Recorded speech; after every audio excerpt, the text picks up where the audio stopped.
have to, I was like, I didn't know what to do, didn't have a cell phone, didn't really have a partner on the deal, didn't have a realtor. It was just me and the seller. Yeah.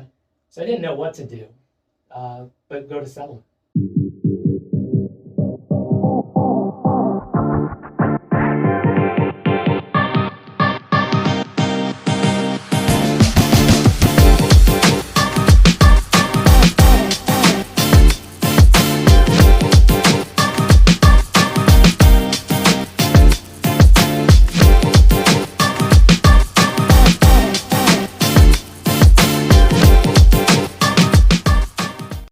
Today's episode is part of our Landlord Chronicles series, where we hear from amazing landlords about their most interesting landlording story, along with a lesson to help you invest better. Johncey, Mathew in the house. Thanks for coming, buddy. You're welcome, Chad. Good to Cool. be here. So Johncey's a longtime friend, done a lot in real estate, has some incredible stories. We've learned a lot from him. We actually own a property right next to some of your properties, I believe. We're neighbors. Yeah, that you're trying to still buy from us, I think. Let me know when you're ready. Cool. But yeah, so you've been in real estate now 20 years? Maybe more. About 25. 25 years. Long time. Wow. You've seen a bunch of stuff, a bunch of cycles. Lots of cycles. Cool. Well, before we get into a couple stories, what are your thoughts right now on where, I guess, real estate is overall? I mean, you've lived through some interesting ups and downs. I'm sure 2008 was pretty wild.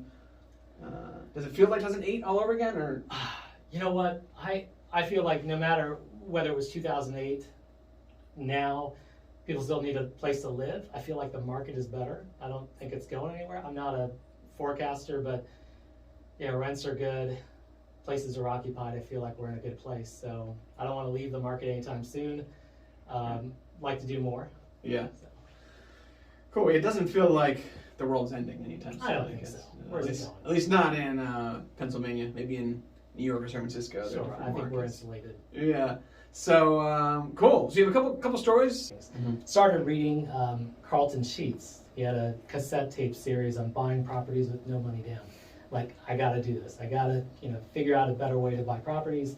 And I still didn't have a lot of 20 money. years ago, he was the guy, right? He was at Carlton Sheets. There was somebody, LeGrand or something. Yeah, but those are the guys that were doing LeGrand. the late night infomercials about getting rich overnight with no money down for poor people like me that didn't have a lot of cash.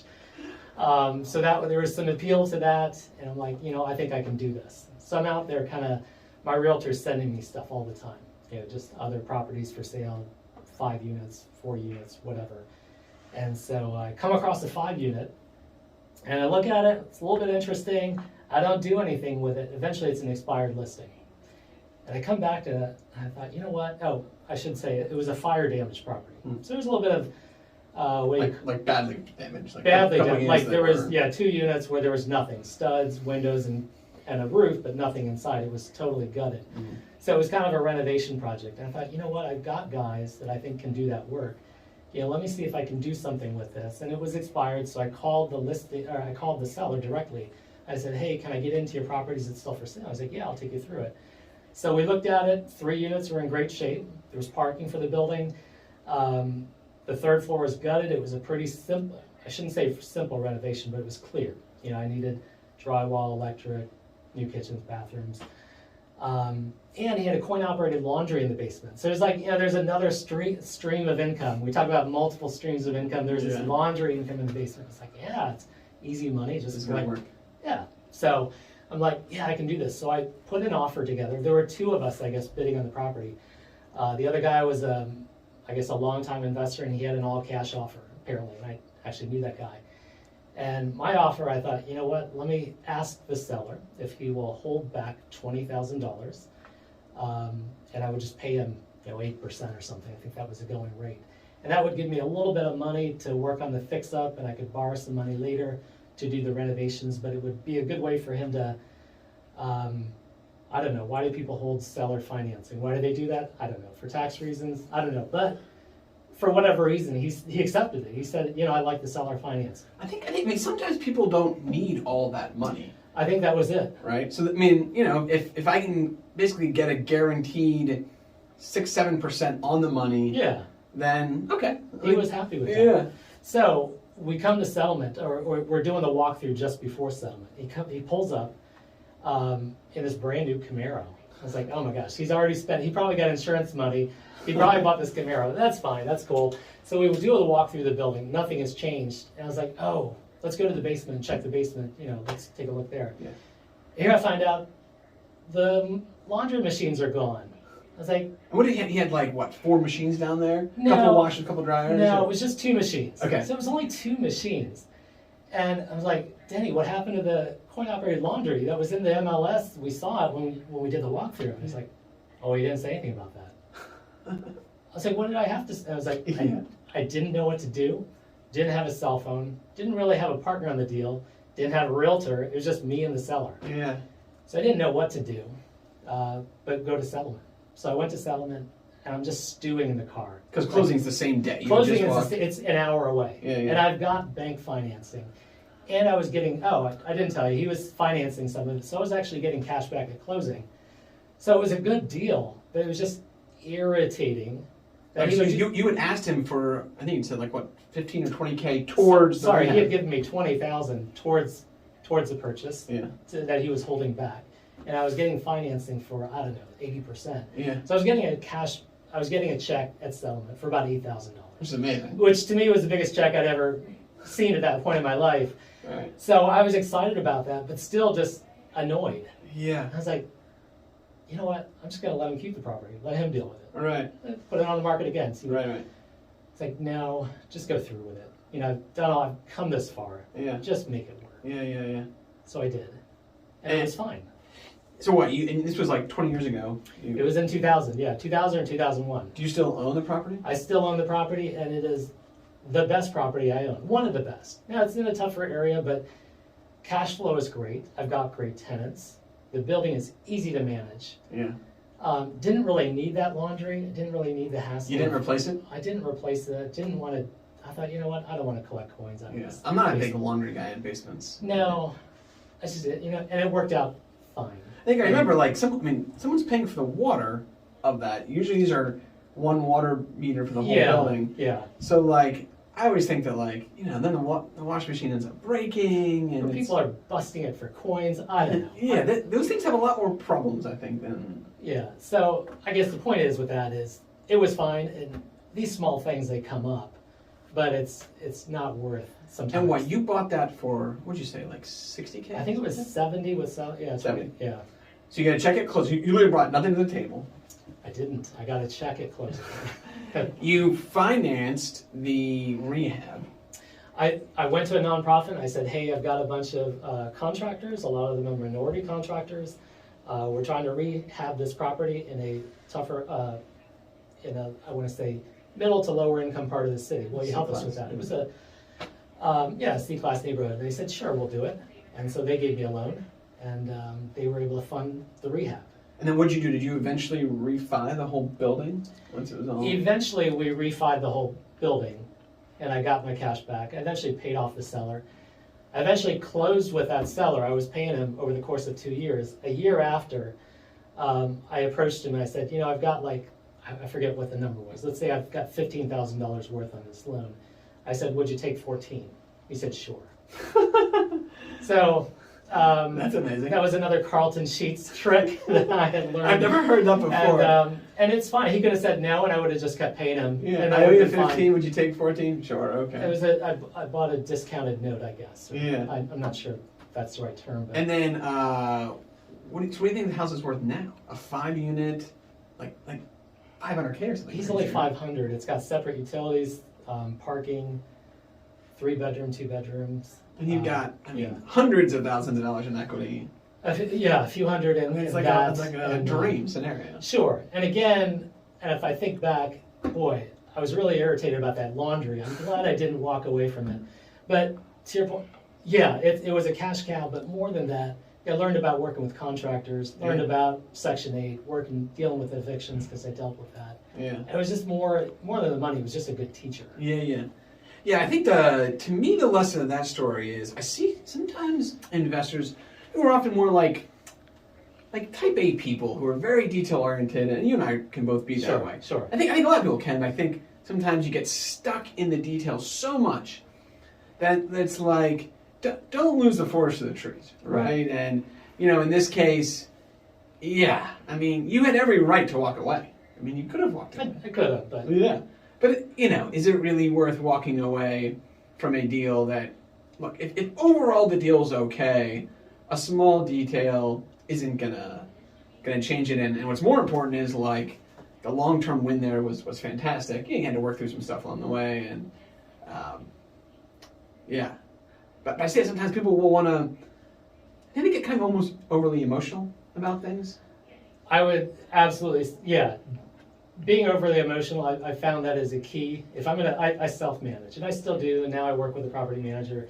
And what I've found over the years is to not get too emotional over these small details or things that happen that are unexpected. You can't control everything. Right. I mean, real estate's not, people get hung up on like fairness. It's like, real estate's not fair necessarily. Yeah. Things happen that are very unfair, tense, will do things, and what you're trying to do is just keep the ball moving forward. Yeah. And, if things are overall heading in the right direction, okay, let's move on and get on with our life. Yeah, we're building equity. We're doing. Yeah, we're making money. Yeah, if you fuss over the little tiny things, it'll drive you crazy, and you won't last long. Yeah, that's awesome. What do you think's your last question? What do you think's like your best? There's like one thing that you would say kind of has been your guide for success, like that's really helped you along the way. And you have a pretty unique story. 25 years of doing this in rough parts of the city. Kind of came from nothing, I guess is a fair way to say it. Kind of built your way up. Is there something you kind of say like, man, this really along the way kind of, I don't know, helped me kind of just keep the train moving forward, or what really led to your overall success? That's a good question. I would just say just persistence and stick-to-itiveness, and just back to what we just said, not getting overly emotional. Ups and downs. There's some months are going to be great. You're going to be seeing a lot of checks. Other months you're just writing a lot of checks. But not to get too emotional. I told myself, if I'm ever in the position where I'm yelling at somebody, losing sleep, upset about something so much that I don't want to be in this, then it's not worth it. So I would just say, just keeping your emotions in check. Yeah. You strike me as someone who's both very logical, but also extremely persistent, and just, I think some people get into real estate thinking like they'll become a multi-millionaire, overnight, and it's that big deal that I need to close. I need to go buy a 50-unit building, and you're just kind of, I don't know, if it was Monopoly, you're not buying Boardwalk and Park Place. I'm buying the orange properties. Those are my favorite. But I guess the other key would just be to, what do I want to say? I'm losing it, but just there are definitely people that are smarter than me. There are better salespeople out there. They're more skilled as far as, I do not fix up properties. I can do a little bit of painting, but I'm not a skilled tradesman where I can do stuff. So all I have going for me is just this stick-to-itiveness and just staying in the game. If you stay in the game long enough, things are gonna work. If you buy stuff at retail, if I buy something at retail and I hold it for 20 years, I'll probably do fine. Yeah. Yeah, it isn't wild. It's like the people who give up, I mean, I'll see people who will buy a house and a year and a half later will sell it, give up. I hear all the time, real estate wasn't for me. Yeah. And I kind of like shudder because I'm like, man, real estate's for anyone. As long as you're willing to put in the time and the effort and drive, I actually am not super, I have, when I go through ups and downs, I'll tell you, my wife is very helpful for me, like, because she is very level-headed and doesn't get too high, too low. Okay.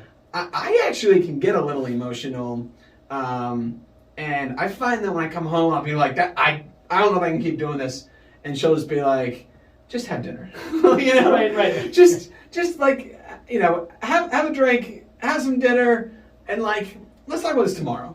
And then like, sure enough, I wake up tomorrow and I'm like, I know what I'm gonna do.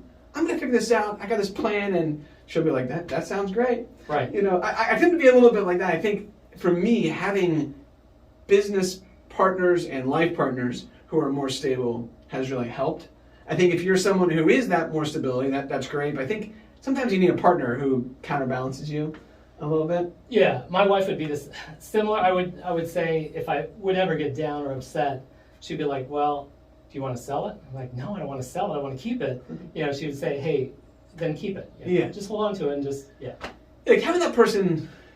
This is funny. Before we go, I'll tell you a quick story. So we own this property right across from the hospital in Lancaster.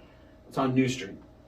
And we bought it. I talk about this a lot because it's actually the first property we bought. So I use it in a lot of my examples. And we bought it for I think like $85K.